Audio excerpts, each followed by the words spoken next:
a gente vai se alongar muito, né? Essa crise na igreja ela já vem de muitos séculos. No mínimo que a gente possa identificar é o final da Idade Média. Tá?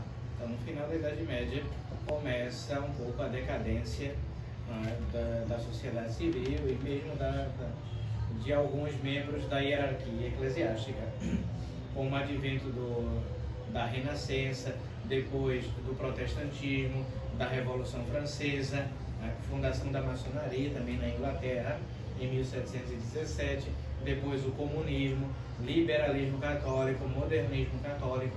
Então vocês já devem estar mais ou menos adentrados nesses temas, nesses conteúdos. Tá? Então vocês vão se perder. Tá? E a igreja está nessa situação que nós estamos hoje, graças a toda essa série de processos e de problemas.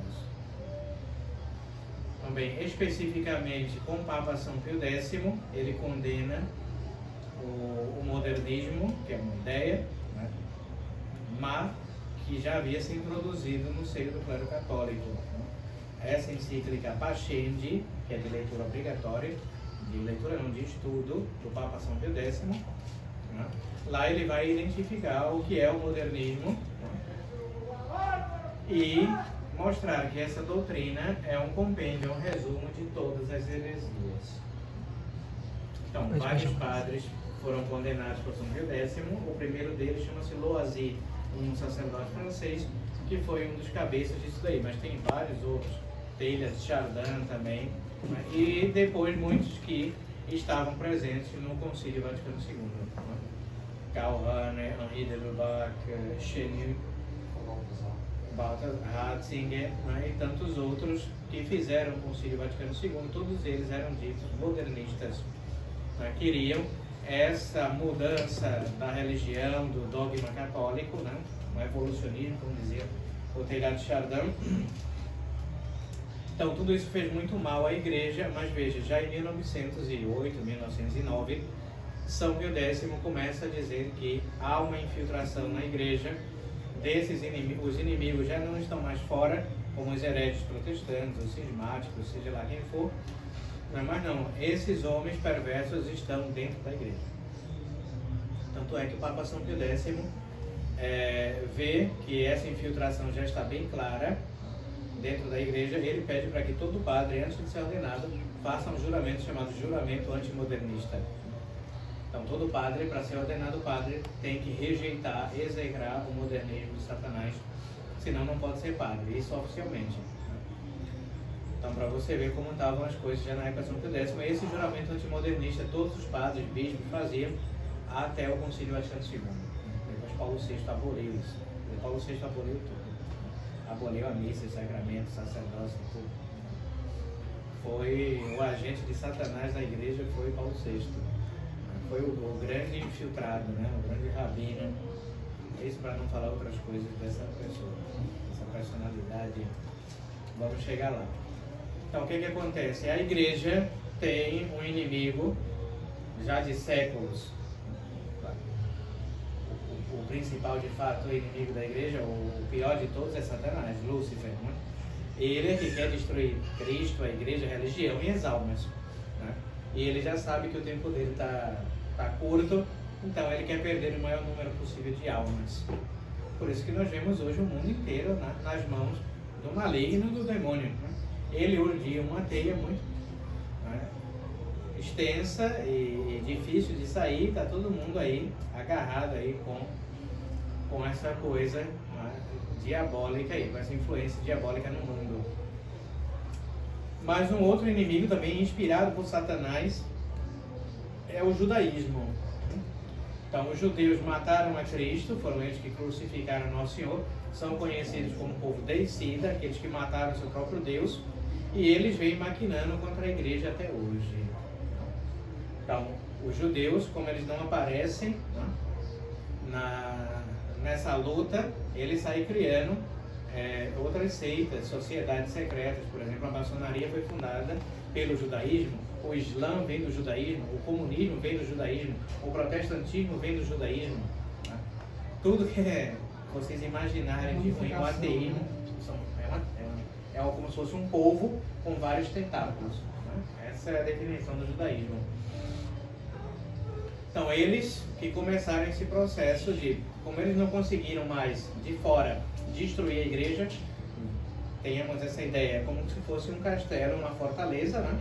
E ali atrás estavam os santos, os doutores, né? Os papas, a doutrina católica, e ninguém conseguia transpor esse muro, essa muralha que era a igreja, a religião. Então foi bombardeado, atacado de tudo e não conseguiram derrubar essa fortaleza, né, da igreja católica. Porém, né, de tantos ataques, esse muro começou a abrir algumas frestas, né, e aí foi passando os inimigos por essas brechas, né, e eles começaram a se introduzir, né, se disfarçar, se camuflar de católicos, mas na verdade eram inimigos da igreja. Por exemplo, então, famílias de maçons, rabinos, né, judeus, e protestantes, comunistas, ateus, pegaram seus filhos e mandaram para os seminários católicos. Né? Então, eles foram crescendo ali, foram se formando, foram estudando nos seminários, nos conventos, depois foram chegando a outros postos, como bispos, cardeais, com essas ideias maçônicas que recebiam em casa, né, dos pais ou de seus líderes espirituais. E começaram a pregar essa revolução dentro da igreja, vestidos de padre, bispo. Por isso que você vai hoje numa paróquia, por exemplo, numa igreja, e você chega lá, o padre está falando Lula livre, PT, comunismo, sei lá, futebol, política, qualquer coisa errada, menos catolicismo, ecologia, nova era, espiritismo, qualquer coisa. Né? Música, missa afro, missa da macumba, missa da teologia da libertação, missa sertaneja, missa do vaqueiro, todas essas desgraças aí você encontra nas paróquias com esses falsos padres, né, esses infiltrados. As pessoas acham que são padres, que são a igreja que está ensinando aquilo ali, mas na verdade não são a igreja, são agentes de Satanás ali. Depois nós vamos ver a maçonaria eclesiástica, eclésia quer dizer igreja, né? Então a maçonaria dentro da igreja, a maçonaria eclesiástica. Boa parte desses bispos, cardeais, mesmo Francisco e todos os outros, desde Roncalli, Montini, Luciani, Wojtyla, e Ratzinger, todos eles fazem parte da maçonaria eclesiástica. Isso é bem conhecido, ou seja, todos eles vêm de origem ou de famílias de judeus ou de franco-maçons.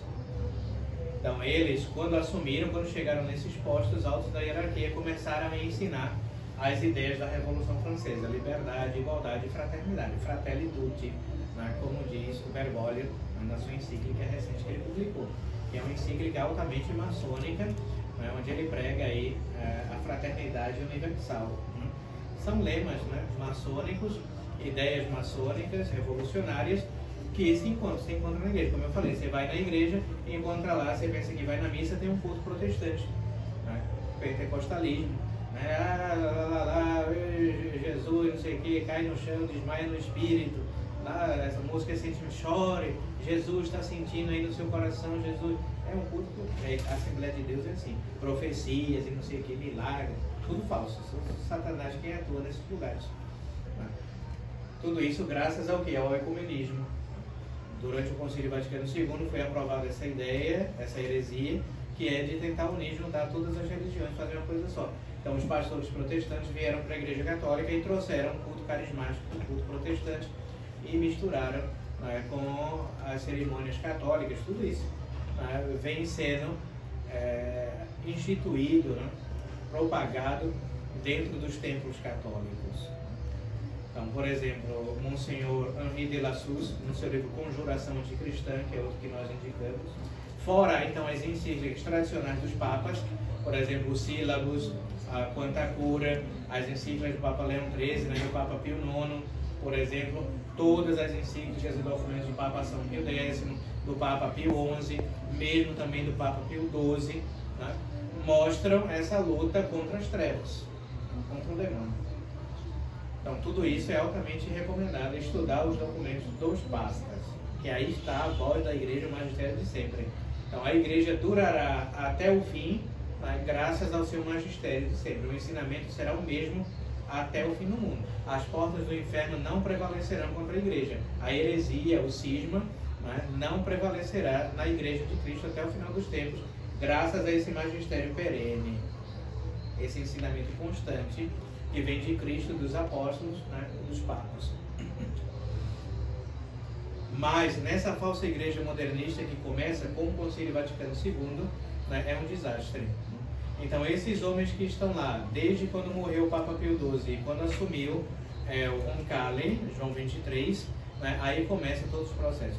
Roncalli é conhecido como franco-maçom, né, liberal, já tinha condenações contra ele no Santo Ofício por modernismo, já era acusado de modernismo.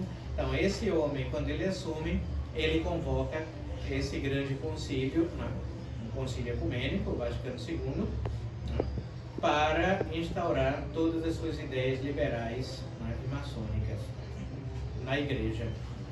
Por ali, a heresia mesmo, disseminar a heresia no corpo, né, docente da igreja. Há um livro também muito bom, Fórum da Conjuração Anticristã, que é leitura obrigatória também. Lá o Monsenhor Ride La Suze vai falar sobre todo esse processo, né, da maçonaria entrando na igreja. E depois tem um outro livro chamado Complô contra a Igreja. Esse livro, Complô contra a Igreja, é de um pseudônimo, foram vários padres que escreveram, Maurice Pinet. Lá ele conta, né, a infiltração comunista, né, e depois a quinta coluna judaica, essa infiltração judaica no clero. Então tudo está ali explicado, né? E já nesse livro Complô contra a Igreja fala dos antipapas que houve na igreja, inclusive alguns que tentaram até usurpar, né, cardeais cripto-judeus que queriam usurpar o papado, né, a sé de Pedro. Depois um livro muito bom chamado A Igreja Montiniana, do padre Sainz e Arriaga, e Sé Vacante, que ele escreveu.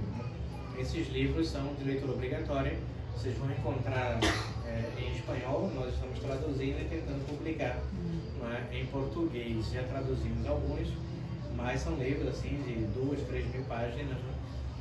Então demora um pouquinho para ser traduzido. Todos eles têm mídias digitais ou não? Não tem. Só físico mesmo. Então são livros raros, esses livros foram proibidos, né?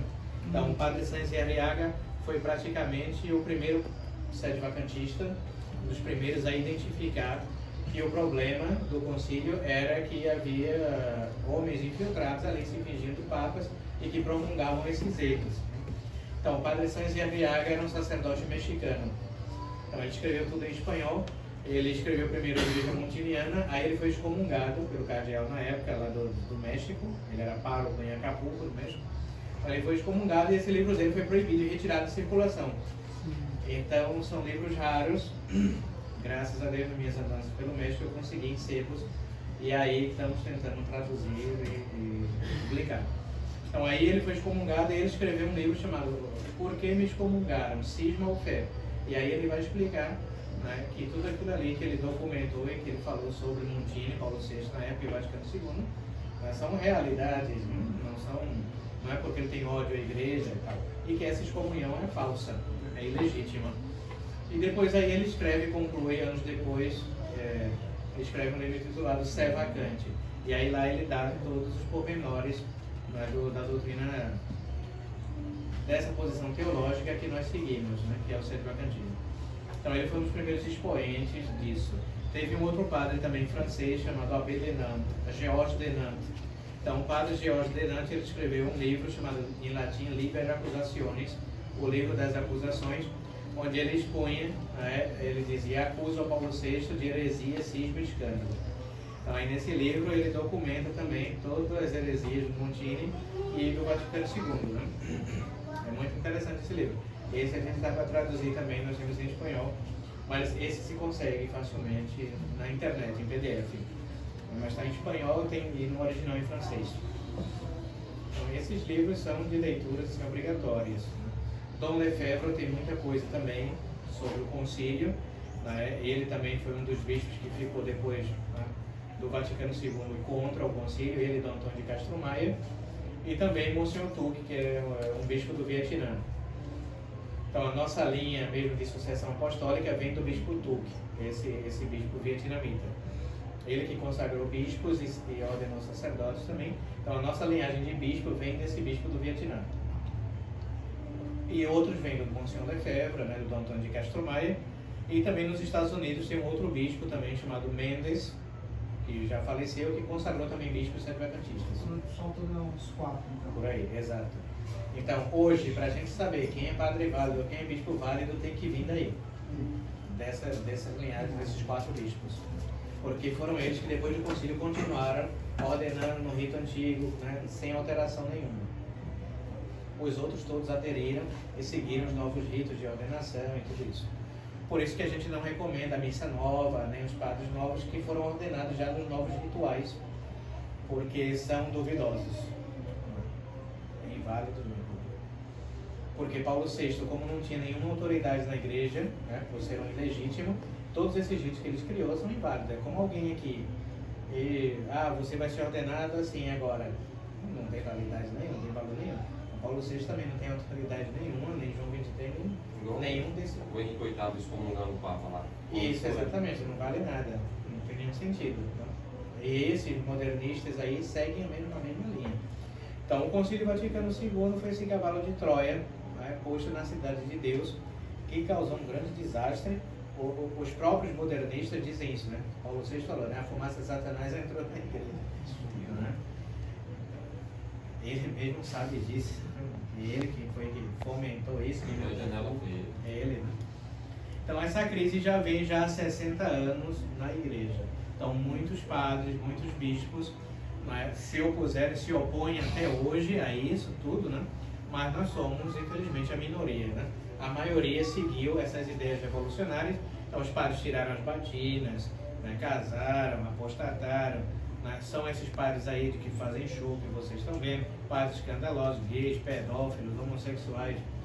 Esse é uma outra infiltração também, né, que houve na igreja. Então, para desmoralizar a religião, essas pessoas, vários grupos, inclusive vindo do anglicanismo, eu li isso recentemente, então, vários, entre aspas, sacerdotes ou padres anglicanos fingiam que tinham se convertido à igreja católica. Então aí recebiam cargos, paróquias nas igrejas, né, eram reabilitados, porém todos eles envolvidos com escândalos de pedofilia, homossexualismo, vários escândalos, e propagavam isso na igreja. Então, por exemplo, esses escândalos que aparecem na televisão é tudo também de homossexuais infiltrados, pedófilos, tudo para desmoralizar, né, a instituição da igreja católica. Fora esses outros falsos padres aí, né, dançarinos, bailarinos, cantores, que tem por aí. Então é um trabalho de séculos desses inimigos da religião para desacreditar, destruir mesmo a igreja, né? E como eu digo, o problema principal é que eles agora que estão aí nas igrejas, nos templos, no Vaticano, na sede de Pedro, né? Então daí a nossa posição, sede vacante, né? Ou seja, o trono de Pedro, né, está vazio, vago, não tem ninguém ocupando lá. Ou aquele homem que está lá, né, ocupando, não é legítimo, não é verdadeiro, né? É um falso, é um usurpador. Aqui o Frei Diabo fala muito isso aí. Isso. Eles não são legítimos. Por que eles não são legítimos? Aí a gente vai explicar. Ou porque a eleição desses homens não valeu. Então o Padre Sainz de Arriaga, diante de toda essa situação de crise do Vaticano II, toda essa bagunça, ele diz só há 2 opções para isso, né? Então, ou esses homens que estão lá, né, no trono de Pedro, Roncalli, Montini, né, esses outros, ou eles nunca foram, a eleição deles nunca foi válida, então eles já eram hereges, como diz o Papa Paulo IV. Então essa é de uma leitura obrigatória também, chama-se a bula do Papa Paulo IV, chama-se Cum ex apostolatus officio. Que é o que todo mundo, quando vai tentar rebater o sedevacantismo, acusa que ela foi abolida, né? Que não existe, todo mundo acusa isso. Isso, exato. Aí quem te diz isso, né? Então essa bula foi abrogada, Abrogada. Prove, né? Quem que abrogou? Quando, né? Então como é que um Papa pode estar contradizendo o outro, né? Essa própria bula aí diz que aquela bula de Paulo IV é válida para sempre. A própria bula diz isso, né? Deve estar em vigor para sempre, né? E está também no direito canônico, como fonte. Se você pega o direito canônico, você próprio nos vídeos lá, que eu fiz sobre o celibatismo. Então, você chega lá, perda do ofício, né? Quando um Papa perde o ofício, ou quando um clérigo dele perde ipso facto o seu ofício na igreja, aí ele diz lá as opções e tal. Quando, por exemplo, alguém apostata da fé, um padre, um bispo apostata da fé publicamente, como é o caso desses malucos aí, são apóstatas da fé. Então, o que acontece? Eles perdem o ofício, o cargo deles na igreja, automaticamente, sem nenhuma declaração. E aí tem lá a nota de rodapé, conferir a bula do Papa Paulo IV. Aí você tem então, você está abrogado, como é que serve de referência aqui? E no direito canônico. Então, está no direito da igreja, exato. Promulgado por São Pio X, né? Bento XV, São Pio X. Então, a bula do Papa Paulo IV lá você vai entender claramente, Paulo IV é um santo, né? Então ele já deixou tudo lá, né, o que deve ser feito. Então ele disse, se um herege tentar ser Papa, mesmo que os cardeais elejam ele, que tem a maioria dos votos, tudo, a eleição dele é inválida. Ou seja, então a primeira opção é isso. Talvez esses homens nunca foram, né? Nunca chegaram a ser papas legítimos, de verdade, né? São falsos. A eleição já é viciada a eleição deles. Eles nunca foram eleitos canonicamente. Natimorto. Isso, ela exato. nasceu errado. Uhum. Ou a segunda opção, diz o Padre Sanz, é que, bem, talvez eles possam de fato ter sido eleitos, papas legítimos, mas por ensinar a heresia, ou por favorecerem a heresia de algum modo, né, ajudarem nessa destruição da igreja, eles perderam a autoridade, perderam o ofício. Só há essas duas opções para eles. É a tese que é fundamentada por São Roberto Bellarmine, né? Isso, que é a É a hipótese teológica. possibilidade, é a possibilidade. A hipótese teológica do Papa herético. Isso. Dom Rodrigo, Do Papa cair em heresia. em caso de, assim, acontecer no futuro, de voltar tudo novamente, Uhum. vai ter uma eleição, tudo de Ah. bispo, Vai ter que tudo ser revisto, Dentro- tudo vai ter que ser revisto. E os Ordenar quem não é cardeais ordenado, lá. tudo isso. Vai ter que restaurar tudo em Cristo, né? Instaurar o homem em Cristo, diz André. Tudo vai ter que ser restaurado. Você acredita que há essa possibilidade, que a gente, ou não? É só um milagre mesmo, né? Só se Deus quiser. Uma espécie de volta à cristandade. Eu vou falar um possível. pouco sobre isso depois, exato. Porque Esse tem é o muita problema. gente que acredita que o que a gente pode estar passando é uma crise. É uma Como crise. já houve na igreja. E depois pode vir Papa bom. Então, Da onde? o problema é o seguinte, é que nós não sabemos em que parte da história nós estamos. Uhum.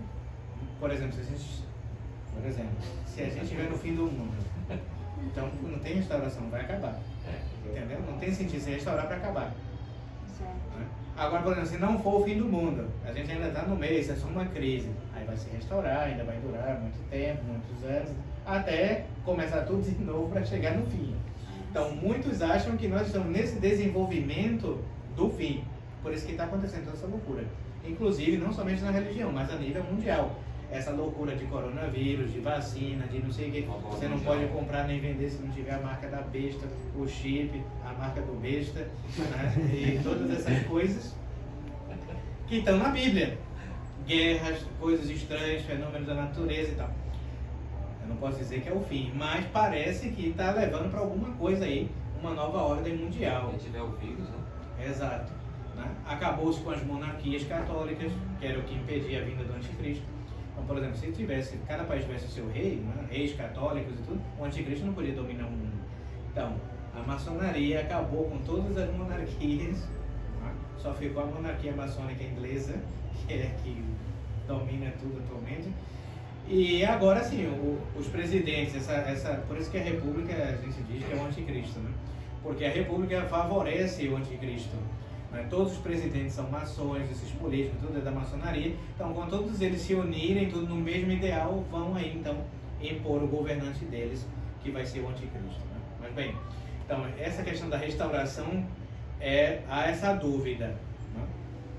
Estamos no fim, então é o sinal de que todo mundo vai acabar tudo mesmo. Né? E não tem sentido uma restauração para depois acabar. Né? Ou é uma crise. Né? Claro que a nossa crise essa é a pior de todas, que já houve na igreja, né? Mas Deus pode, por um milagre, reformar, restaurar tudo e voltar à situação normal. Né?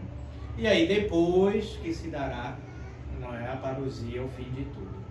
Então há essas duas opções também. Né? Não sabemos. Nós devemos trabalhar para uma restauração. Cada um tem que fazer a sua parte. Por isso que nós estamos aqui. Por isso que eu tenho seminário para formar parte católica, para ter o sacramento católico, para não acabar.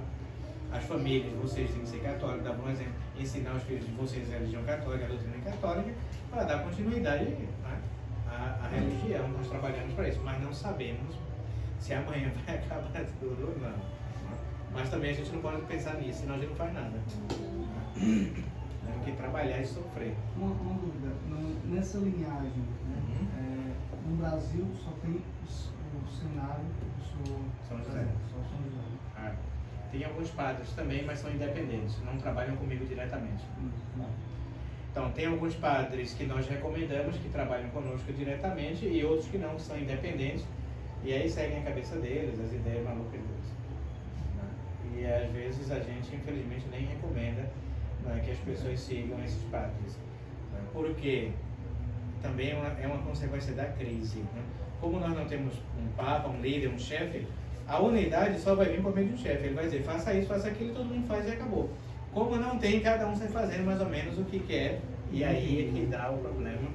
Né? Então a gente tem que ter cuidado com esses padres, sobretudo que não estão ligados a um bispo, a uma hierarquia, né? Mesmo que seja uma hierarquia no sentido de ordem, do sacramento da ordem, que o bispo está primeiro que o padre, né? Então os padres têm que estar ligados a um bispo, não digo que seja eu, mas a qualquer um outro, mas não padres sozinhos por aí, vagos, não independentes. Então, há essas duas possibilidades, ou que eles nunca foram, ou que um dia chegaram a ser e perderam o ofício. Tá? Então, por isso que nós dizemos que a eleição desses homens... Então, nós não acreditamos na segunda opção, ou na hipótese, né, que diz São Roberto Bellarmino. A tese é que um Papa nunca erra em matéria de fé e moral.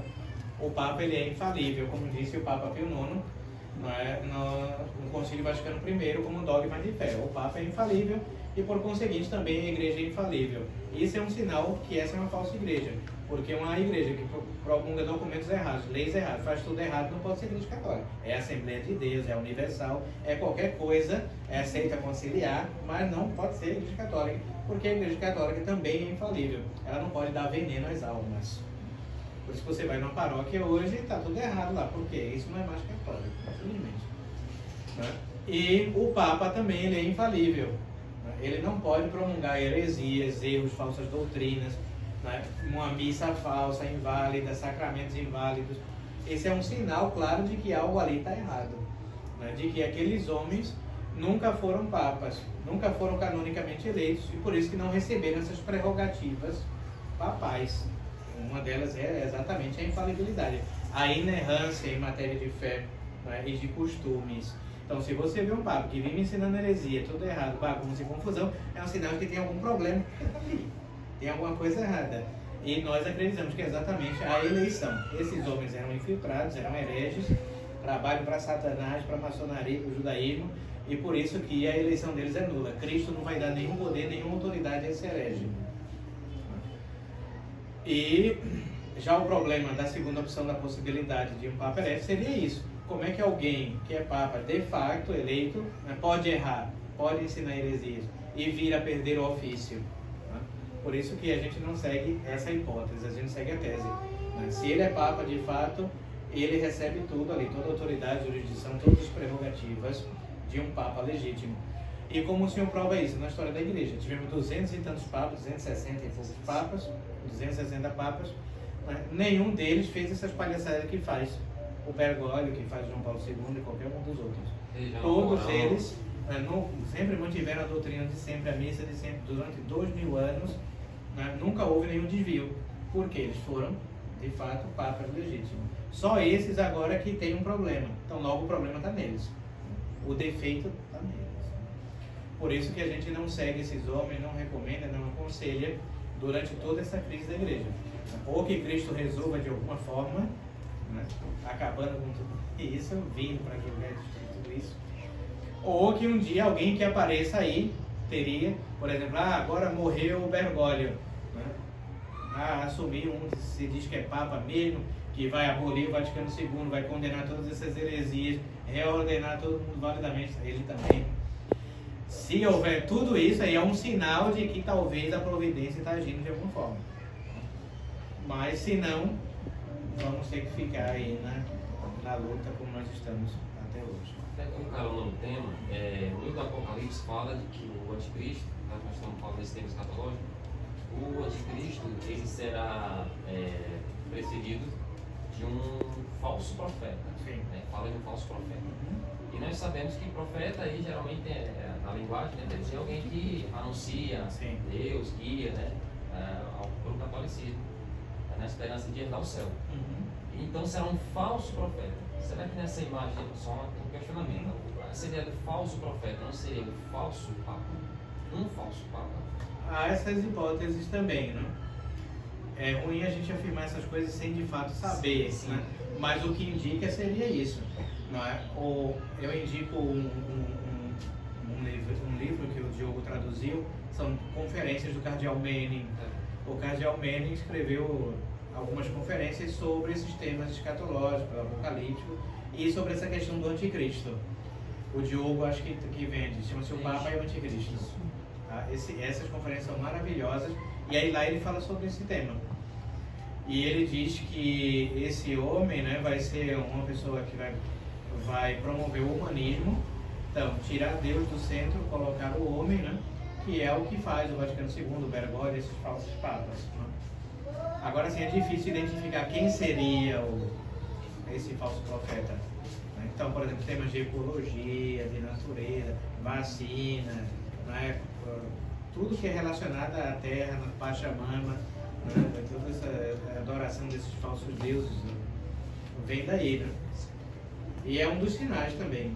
Abandonar a religião verdadeira, né? A doutrina católica, e se apegar a esse humanismo aí. Então seria um dos sinais. Mas tem isso, né? Tem o falso profeta que vai preparar o caminho para o anticristo. Né? O Bergoglio vive falando aí, nova ordem mundial, ele é a favor de tudo, ele vai na ONU e tudo, tem discurso. Agenda 2030. Isso que ele falou publicamente sobre isso, né? E diante dessa balbúrdia, como dizia o saudoso, né? Padre Júlio Maria. Inclusive publicaram Balbúrdia Protestante, foi editado, né? Eu comprei. Muito bom. Então, diante de tudo isso, quais os remédios nós, enquanto leigos, podemos seguir? Estudar a doutrina e o que mais? Não tanto, o estudo da doutrina é importante, sobretudo dos documentos da igreja, né? Vida dos santos, tudo isso. E vida de oração. Tá? Manter a fé católica de sempre e rezar muito. E quando possível, quando tiver uma missa católica verdadeira e tal, ir à missa, receber os sacramentos, se confessar e tentar o máximo possível levar uma vida na graça de Deus. Falando isso porque às vezes os detalhes estão a Avenida está nos detalhes, né? Por exemplo, aquela questão da missa unaquim, que para muita gente ainda, isso ainda, então não basta ser a missa, sabe que o padre me identificou. Quando eu falo em missa, eu falo na missa católica de padres vacantistas que não são unaquim. Então, a Fraternidade São Pio X, a Resistência, por exemplo, outros padres, aqui em Fortaleza tem um padre, acho que é o Padre Samuel, reza a missa tridentina, na paróquia, modernista aí. Então tem uma gama de coisas. Tem tanto gente do modernismo que reza a missa tridentina, tem a Resistência e tem a São Pio X, né? Por exemplo, esse grupo Bom Pastor, IVP, que é São Pio X. Né? Então todos esses que eu falei aqui estão ligados ao Vaticano, ao modernismo, ao falso profeta de alguma forma. Então na missa, os leigos não percebem isso. Por quê? Então, a missa, tem umas partes da missa que eu rezo em voz alta e outras que eu rezo em voz baixa. Então, mas é bem parecido, igual na missa nova, quando, por exemplo, quem já foi na missa nova aqui, o padre dirá, em comunhão com o nosso Papa Francisco, com o nosso bispo, não sei nem quem é o bispo daqui, fulano. Não tem não, faz tempo. Tá sem ideia. Então, na missa nova diz isso em voz alta. Nós dizemos isso em voz baixa. Né? Em comunhão com o Papa, né? A gente diz o nome do Papa ou o nome do Bispo.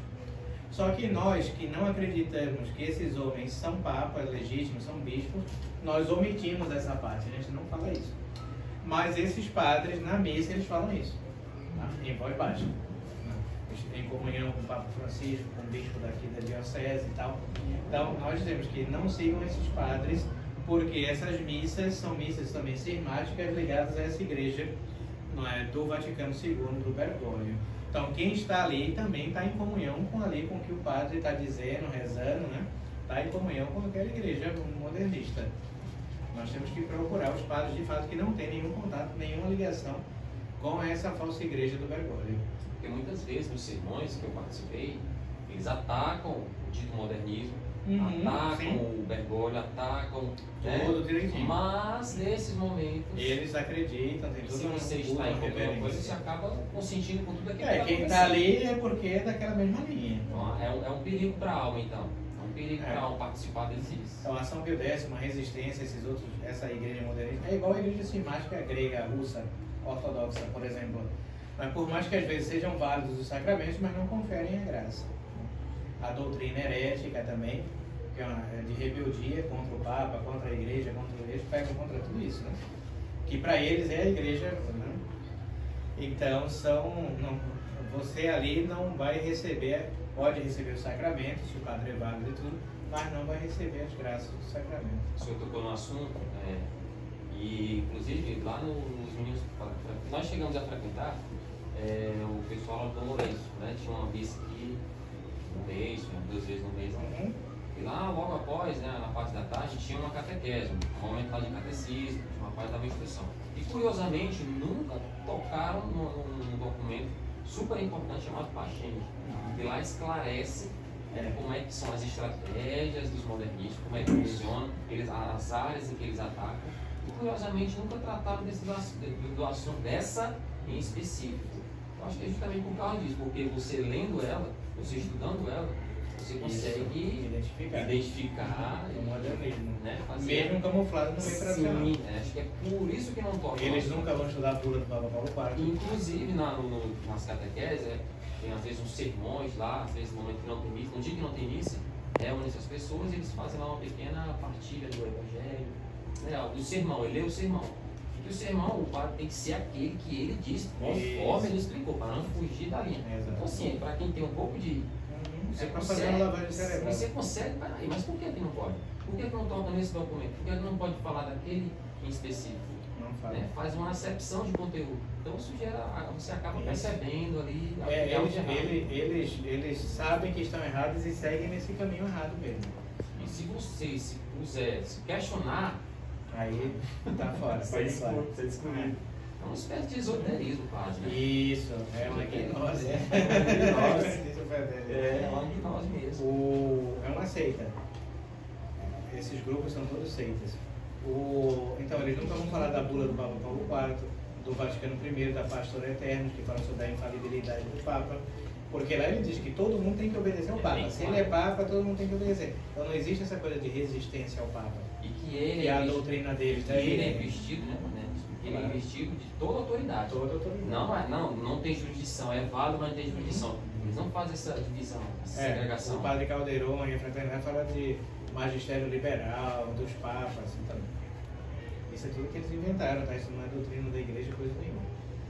Isso é tudo heresia do padre Caldeirão, do Carlos Moreira e toda essa gente maluca da São Pio X. Né? O Dom Lefebvre também criou. Então, Dom Lefebvre acusa o concílio. Né? Para ele é o concílio que tem heresias, que tem erros, ele não tem que seguir o concílio. Tá, mas quem fez o concílio? O concílio apareceu assim, de nada. Quem aprovou essa palhaçada? Né? Então, é quem tem a culpa. Mas eles não chegam, eles têm medo de chegar nessas conclusões, né, que vai levar até a questão do Papa. Né? Eles demonizam o celibato disso como se fosse um câncer. Eles demonizam. Se você. Não, eu digo. Lepra. Eu digo porque eu vim desses ambientes e quando você falava em sedivacantismo, você já cortava, você não ia mais, vixe, sedivacantismo, você já não ia mais. Então, Criava uma barreira. foi formado assim também, né? Criava uma barreira. Existência de São Pio X. Então, e como eles chegaram primeiro aqui no Brasil, aí pronto, a hegemonia deles, aí eles saíram denegrindo todos os outros. E, por exemplo, eu tenho até vídeo meu na época que era da resistência falando contra o sedivacantismo, falando a favor do livro do professor Nogueira, do Papa Herético e tal. Porque a gente é tudo formado bitolado com isso. Se você pegar aqueles vídeos, não tem lógica, não sentido nenhum, tá tudo errado ali. Eu já me refutei aí várias vezes. Auto-refutação. Sim. Na época que eu acho que era diácono, subdiácono. Sim, diácono. Aí é só bobagem. A gente aprende, é igual papagaio. Mas você vê, ele não tem referência nenhuma de nada. Você fica ali, eles dizem aquilo ali, você sai vomitando e repetindo. Eles vão sempre falar sobre isso. O pai bêbado, o papa é igual ao mau pai, o pai bêbado, essas coisas. Aí você vai se aprofundando no tema começa a pegar a estudar o centro de bastantismo, não consegue refutar as teses. É isso aí. E foi o que aconteceu, não sei se só comigo, mas foi com todo mundo. Felipe Coelho também. Você vai lendo e não consegue refutar e você, meu Deus, o Exato. catolicismo está aqui. É difícil estudar daqui para frente, então O problema do sétimo vacantismo é a questão da realidade, né?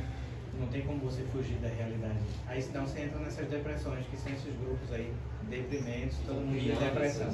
Porque a realidade é essa, é tudo uma bagunça, tá uma bagaçada, tá o vergólio é o palhaço geral, e você tem que entender isso, senão você vai ficar se iludindo a vida inteira, né? Atrás desses falsos pastores. Certo? E é isso. Amém? Amém. Vamos rezar.